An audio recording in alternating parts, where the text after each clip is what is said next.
আত্মীয়র সাথে যৌন কর্ম, বাবা ও মেয়ে, মা ও ছেলে, ভাই ও বোন, অজাচার। আর এটা তখনই হয় যখন মানুষ মাতাল থাকে। বেশিরভাগ ধর্ষণের ঘটনা ৯৫ ভাগের বেশি, প্রায় সবগুলিই অজাচার, আর তারা তখন মাতাল অবস্থায় থাকে। আর চিন্তা করেন, এমনকি এইডসের অন্যতম একটি কারণ হল অ্যালকোহলিজম। এটা খুব বিপজ্জনক রোগ, যার কারণ হলো অ্যালকোহলিজম। কেউ কেউ হয়তো বলবে, ও আমরা তো সোশ্যাল ড্রিঙ্কার। এই মাঝে মধ্যে একটু, কিছু লোক বলবে ঠান্ডা দেশে, যেহেতু সেখানে অনেক ঠান্ডা, তাই এক পেক খাই, এটা এমন ক্ষতিকর না। আমি তাদের বলি, যদি আপনার ঠান্ডা লাগে তাহলে ফায়ারপ্লেসের কাছে গিয়ে বসুন, কোনো কিছু খেতে হবে না। আর যদি খেতেই হয় তাহলে মধু খান না কেন? এতে আপনি অ্যালকোহলের চেয়ে বেশি গরম হবেন। তবে মধু খেলে কোনো ধাক্কা পাবেন না, যেটা মদে পাবেন। মানুষ অজুহাত দেয়।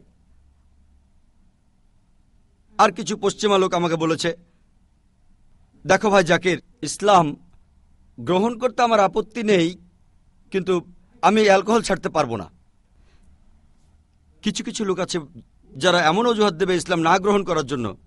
আমি বলেছিলাম যে ভাই, ধরুন আমি আপনাকে ফতোয়া দিলাম, ধরুন যে আপনার জন্য অ্যালকোহলের অনুমতি আছে, অ্যালকোহল খেতে পারেন, কোনো সমস্যা নেই, তখন কি ইসলাম গ্রহণ করবেন? সে চুপ হয়ে গেল। মানুষ অজুহাত দেয় ইসলাম গ্রহণ না করার জন্য, শুধুমাত্র একটা কারণে ইসলাম গ্রহণ করছে না তা নয়। তারা বলে ইসলাম ধর্ম ভালো, কিন্তু আমি আমার অ্যালকোহল ছাড়তে পারবো না। আমি বললাম ঠিক আছে, আপনি শিরক ছেড়ে দিন, আমি লিখে দেব অ্যালকোহল, কোনো সমস্যা নেই। আল্লাহ হয়তো আপনাকে ক্ষমা করতেও পারেন। শিরক করলে আল্লাহ আপনাকে ক্ষমা করবেন না, সমস্যা নেই। যদি ইসলাম গ্রহণে মদ্যপানী একমাত্র বাধা হয়, আমি আপনাকে সার্টিফিকেট দেব যে সমস্যা নেই, ইসলামের অন্যান্য কর্তব্যগুলো পালন করুন। এগুলোকে বলা যায় হিকমা। আল্লাহ মানুষের ইসলাম গ্রহণ না করার অজুহাতগুলো দেখবেন না। তবে ইসলামে এই সমস্যার সমাধান আছে। কেউ কেউ বলে যে আমার বাবা একজন সোশ্যাল ড্রিঙ্কার, অনেক দিন ধরেই। আমি তাদেরকে বলি, যদি প্রত্যেক মদ্যপায়ীর বা অ্যালকোহলিকদের কোনো ইন্টারভিউ নেন, কোনো ডাক্তারকে জিজ্ঞেস করে দেখতে পারেন, কোনো মানুষই অ্যালকোহলিক হওয়ার জন্য মদ খাওয়া শুরু করে না। কোনো অ্যালকোহলিক মদ্যপ হওয়ার জন্য মদ খাওয়া শুরু করে না। সে শুরু করে একজন সোশ্যাল ড্রিঙ্কার হিসেবে, আর তাদের মধ্যে অনেকেই হয়ে যায় শেষে মদ্যপ। আর কেউ কেউ হয়তো বলবে যে আমার বাবা একজন সোশ্যাল ড্রিঙ্কার, তার ইচ্ছা শক্তির খুব জোর, তিনি সপ্তাহে মাত্র 1 পেগ বা 2 পেগ খান, আর তিনি কখনো মাতাল হন না। আমি বলবো যে কোনো মানুষ যে অনেকদিন ধরে অ্যালকোহল পান করে আসছে, তাকে জিজ্ঞেস করবেন সে জীবনে কোনোদিন মাতাল হয়েছে কিনা। তাদের কেউই না বলতে পারবে না। যদি সোশ্যাল ড্রিঙ্কার হয়, অন্ততপক্ষে 1 বার বা 2 বার সে জীবনে মাতাল হয়েছেই। আর যদি সেই রকম সময়ে সে কোনো অন্যায় করে, যেমন ধর্ষণ বা অজাচার, সে ভদ্রলোক হয়ে থাকলে নিজেকে কোনোদিন ক্ষমা করতে পারবে কি? আর যে ক্ষতি হয়েছে তা পূরণ করা যাবে না, অপূরণীয় ক্ষতি হয়েছে তার নিজের, আর যে আক্রান্ত হয়েছে সে কখনো ভুলতে পারবে না। ধরুন মাতাল অবস্থায়, ধরুন মাত্র আপনি একবারই মাতাল হয়েছেন, আর ধরুন আপনি ধর্ষণ করলেন অথবা আপনি অজাচার করলেন, বাবা মেয়ের সাথে অজাচার করলো, সে কি কখনো নিজেকে ক্ষমা করতে পারবে? আর তাই আমাদের প্রিয় নবী মুহাম্মদ সাল্লাল্লাহু আলাইহি ওয়াসাল্লাম বলেছেন, ইবনে মাজার ইনটক্সিক্যান্ট বইয়ের 3য় খণ্ডে 30 নম্বর অধ্যায়ের 3392 নম্বর হাদিসে, যে জিনিস তুমি বেশি খেলে মাতাল হও সেটা কম খাওয়াও নিষিদ্ধ। এখানে কোনো অজুহাত চলবে না। প্রিয় নবী আরো বলেছেন, ইবনে মাজার ইনটক্সিক্যান্ট বইয়ের 3য় খণ্ডে অধ্যায় নম্বর 30 হাদিস নম্বর 3371, যে মাদকদ্রব্য হচ্ছে অন্যান্য সব অন্যায়ের মূল। এটা সব অন্যায়ের মূল। মাদকদ্রব্যের জন্য আমাদের সমাজ আজ এত অন্যায়, উত্ত্যক্ত করা, ধর্ষণ, অসুখ, আর অনেক কিছু।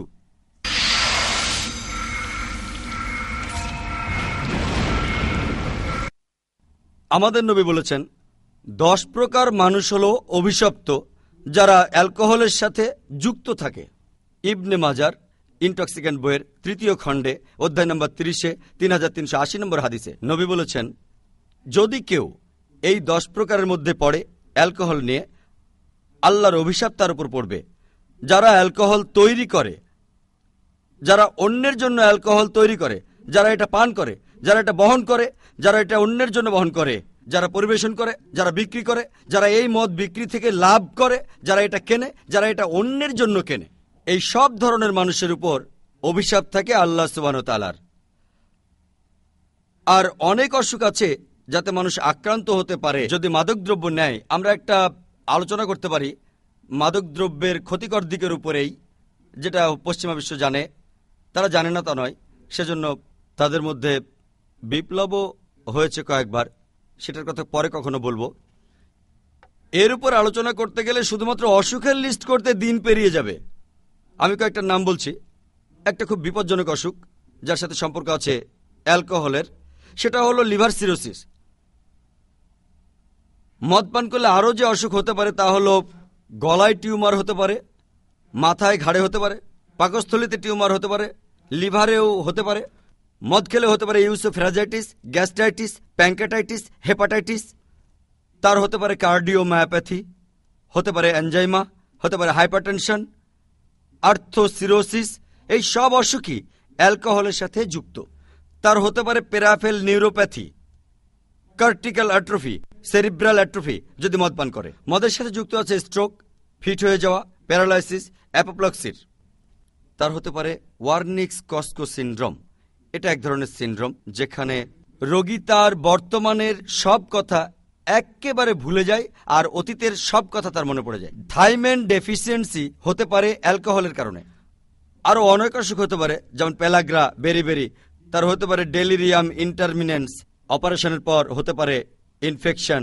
যখন সে এই মদ খাওয়া ছেড়ে দিতে চায়, হয়তো তখন তার এই অবস্থায় খুব আধুনিক হাসপাতালেও সে মরে যেতে পারে। তার মধ্যে বিভিন্ন এন্ডোক্রাইনাল সমস্যা দেখা দিতে পারে, যেমন মিক্সোডিমা, হাইপোথাইরয়েডিজম, কাস্কি সিনড্রোম। তার হেমাটোলজিক্যাল ডিজঅর্ডারও দেখা দিতে পারে, যেমন জিন সিনড্রোম। তার হতে পারে ফলিক অ্যাসিড ডেফিসিয়েন্সি, যার সাথে আছে মাইক্রোসাইটিক অ্যানিমিয়া। হতে পারে প্লেটলেট ডিজঅর্ডার, থ্রাম্বোসাইটোপিনিয়া। সাধারণ ঔষধ যেমন ফ্ল্যাজিল বা মেট্রোনিডজল জাতীয় ঔষধ তার শরীরে কাজ করতে পারে না যদি সে নিয়মিত অ্যালকোহল পান করে।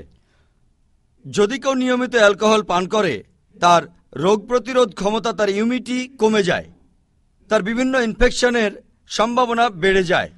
ফুসফুসের রোগ, এনফেসিমা, টার্মিনাল টিউবারকুলোসিস, লাং অ্যাবসিস, এরকম সময়ে তার কফ রিফ্লেক্স কমে যেতে পারে, কফ ফুসফুসে চলে যেতে পারে, হতে পারে লাং অ্যাবসিস, এনফেসিমা। একজন মানুষ এসব রোগে মারাও যেতে পারে। আর এই মাদকদ্রব্যের সমস্যা, অ্যালকোহল মহিলাদের আরও বেশি ক্ষতি করে থাকে। একজন পুরুষের চাইতে একজন মহিলার লিভার সিরোসিস হওয়ার সম্ভাবনা বেশি। যদি কোনো মহিলা গর্ভাবস্থায় অ্যালকোহল পান করে, তার হতে পারে অ্যালকোফিটা সিনড্রোম। এতে সন্তানেরও ক্ষতি হতে পারে, অনেক অসুখ হতে পারে, চর্মরোগ হতে পারে, যেমন অ্যালোপেশিয়া, এক্সিমা, প্যারোনিকিয়া, সোমোটাইটিস, অনেক অসুখ। আপনি এই অসুখগুলি লিস্ট করবেন কয়েকদিন আর আলোচনা করবেন কয়েক মাস।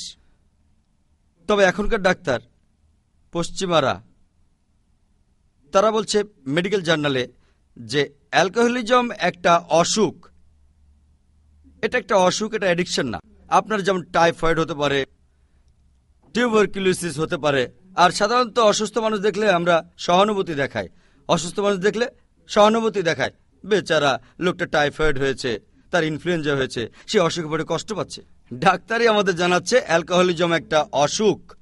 আমি তাদের বলি, অ্যালকোহলিজম অসুখ হয়ে থাকলে এটাই একমাত্র অসুখ যা বোতলে বিক্রি হয়।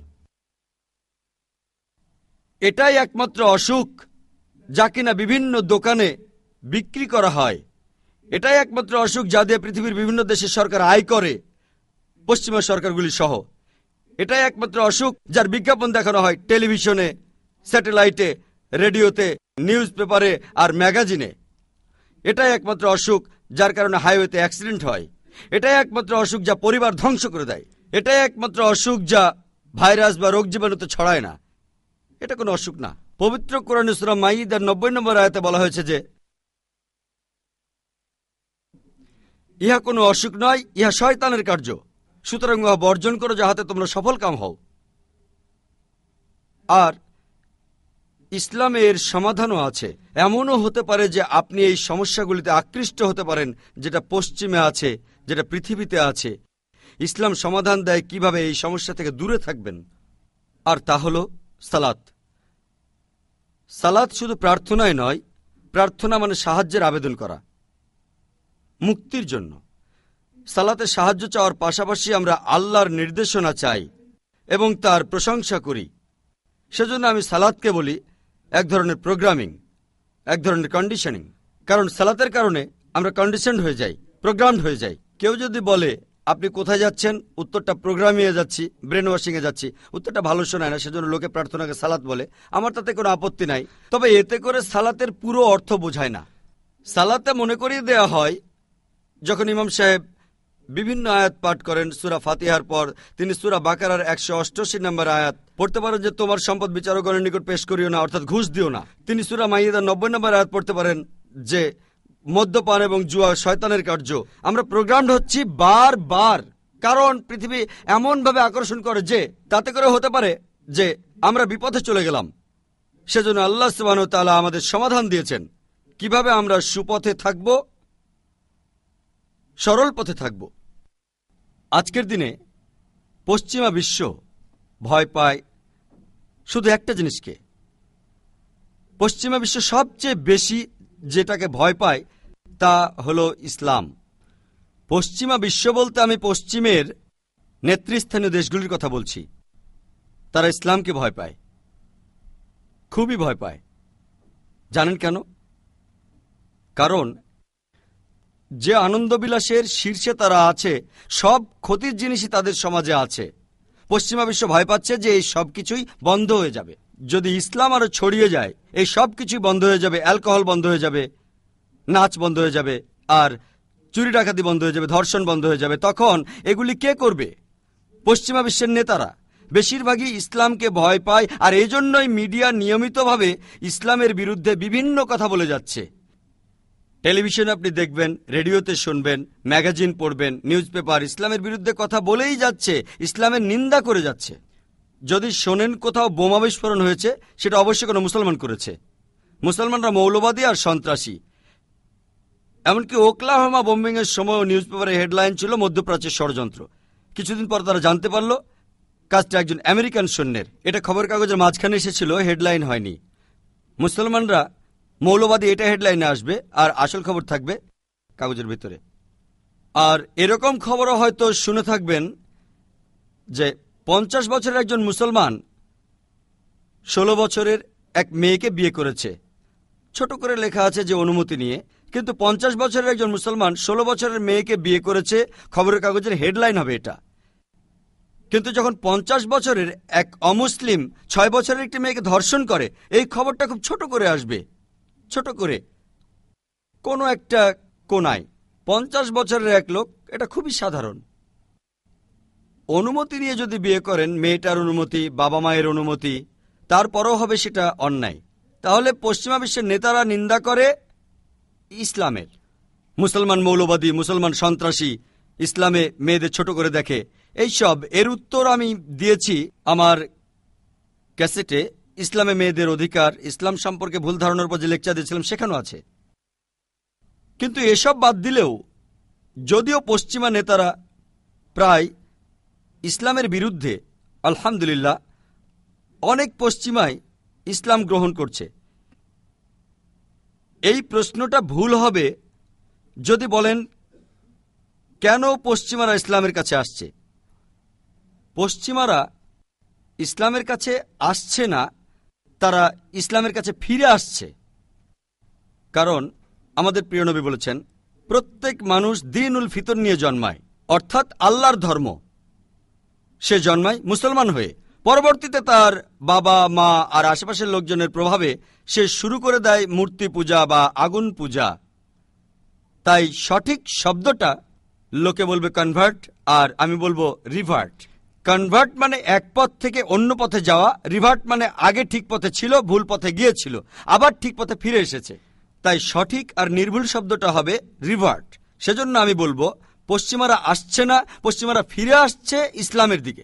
কারণ মানব জাতির সব সমস্যার সমাধান আছে ইসলামে।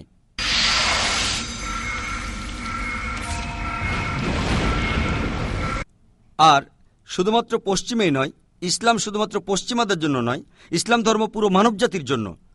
পবিত্র কুরআন শুধুমাত্র মুসলমান বা আরবদের জন্য নাজিল হয়নি, শুধু পশ্চিমাদের জন্য হয়নি। পবিত্র কুরআনে সূরা ইব্রাহিমের 1 নম্বর আয়াতে আছে,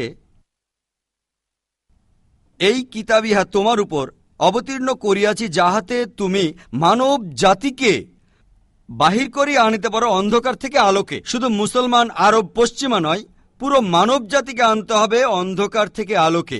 পবিত্র কোরআনে সূরা বাকারার 185 নম্বর আয়াতে আছে, রমজান মাস ইহাতে পবিত্র কোরআন অবতীর্ণ হইয়াছে সত্যাসত্যের পার্থক্যকারী রূপে, সমগ্র মানব জাতির পথের দিশারি রূপে।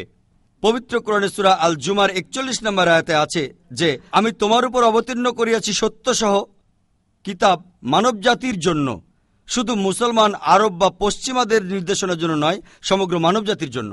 আর মহানবী মুহাম্মদ সাল্লাল্লাহু আলাইহি সাল্লাম শুধুমাত্র মুসলমান বা আরব জাতির জন্য নবী নন, অথবা শুধু পশ্চিমাদের জন্য নবী নন। পবিত্র কুরআনে সূরা আল আম্বিয়ার 107 নম্বর আয়াতে উল্লেখ আছে,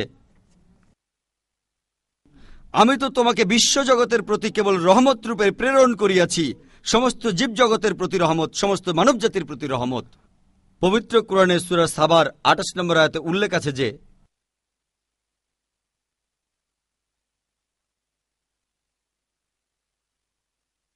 আমি তো তোমাকে প্রেরণ করিয়াছি সমগ্র মানব জাতির জন্য, তাদের প্রতি সুসংবাদদাতা ও সতর্ককারী রূপে, কিন্তু অধিকাংশ মানুষই তাহা জানে না। আর এজন্যই ইসলাম ধর্ম শুধুমাত্র পশ্চিমাদের জন্য নয়, ইসলাম ধর্ম পুরো মানব জাতির জন্য। আর এই কথাটাই একবার ছাপা হয়েছিল প্লেন ট্রুথ ম্যাগাজিনে।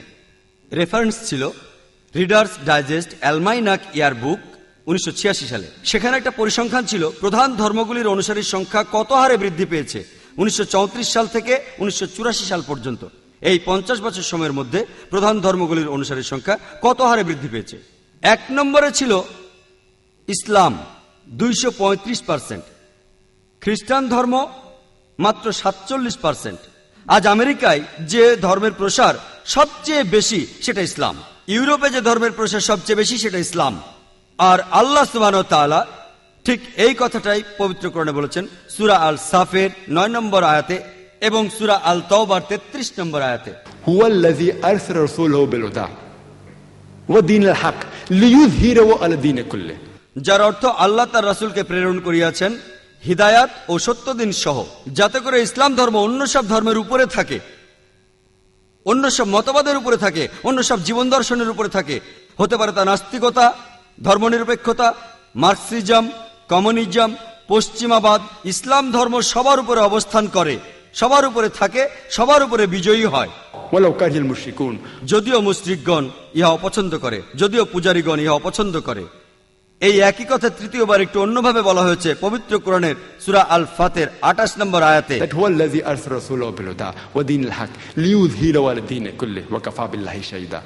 আল্লাহ তাহার রাসূলকে প্রেরণ করিয়াছেন হিদায়াত ও সত্যদিন সহ, যাতে ইসলাম অন্য সব মতবাদের উপরে থাকে, অন্য সব জীবন দর্শনের উপর থাকে। হতে পারে হিন্দু ধর্ম, ইহুদি ধর্ম, খ্রিস্টান ধর্ম, কমিউনিজম, ধর্মনিরপেক্ষতা, নাস্তিকতা, পশ্চিমাবাদ। ইসলাম সব কিছুর উপর অবস্থান করে, সবার উপরে থাকে, সবার উপরে বিজয়ী হয়।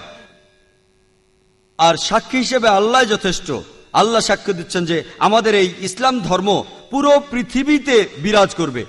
আমার কথা শেষ করার আগে পবিত্র কোরআনের আরো একটি আয়াতের উদ্ধৃতি দিচ্ছি আমি, যেটা আছে সূরা আল ইমরানের 19 নম্বর আয়াতে, ইন্নাদ-দীনা ইনদাল্লাহিল ইসলাম। নিঃসন্দেহে ইসলামই আল্লাহর নিকট একমাত্র দিন। ওয়া আখিরু দাওয়ানা আলহামদুলিল্লাহি রাব্বিল আলামিন। ধন্যবাদ মিস্টার জাকির নায়েক। এবার আমরা শুরু করতে যাচ্ছি প্রশ্ন এবং উত্তর পর্ব। শুরু করার আগে আপনাদের কিছু নিয়ম কানুন জানিয়ে দেই। আপনার প্রশ্ন যথাসম্ভব সংক্ষিপ্ত করার চেষ্টা করবেন, একেবারে অল্প কথায়। চেষ্টা করবেন আপনার প্রশ্ন যাতে খুব বেশি বড় না হয়ে যায়। আর যদি একটার বেশি প্রশ্ন থাকে তাহলে প্রথমে একটা প্রশ্ন করুন, অন্যদের সুযোগ দিন, তারপর আবার প্রশ্ন করুন প্লিজ। আপনাদের কাছে প্রশ্ন লেখা থাকলে সামনে দিতে পারেন। আসসালামু আলাইকুম ওয়া রাহমাতুল্লাহি ওয়া বারাকাতুহু। আমার প্রশ্নটা বহু বিবাহ নিয়ে। কোরআনে খুব স্পষ্টভাবে বলা আছে যে বহু বিবাহ স্বীকৃত, যদিও এর নিয়ম খুব কঠিন, যদিও এর বিচার খুব কঠিন। তাই যে পুরুষ একাধিক বিয়ে করছেন তিনি আসলে নিজেকে পরীক্ষায় ফেলছেন।